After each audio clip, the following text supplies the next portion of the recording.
Are you looking to enhance location accuracy on Android? We've got some cool tricks up our sleeves. Let's get started. To kick things off, enable Wi-Fi and Bluetooth scanning on your Android. Dive into the Settings app, navigate to Location, and tap on Wi-Fi and Bluetooth scanning. Toggle on both Wi-Fi and Bluetooth. Keep in mind, this nifty feature works even when your phone's Wi-Fi and Bluetooth are turned off. Now, for the main act. Supercharge your location accuracy by turning on Google Location Accuracy.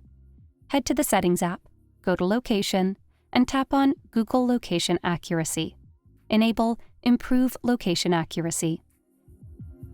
And for the grand finale, recalibrate your phone's compass. Open Google Maps on your phone, tap on the blue dot icon marking your spot, and tap on Calibrate at the bottom. Tilt your phone in a figure-8 motion a few times until that compass is on point. Once done, enjoy the upgraded precision on Google Maps. With your Android's location accuracy game at its peak, don't miss out. Subscribe to Guiding Tech. Take a peek at one of these videos. We guarantee you'll find something enjoyable.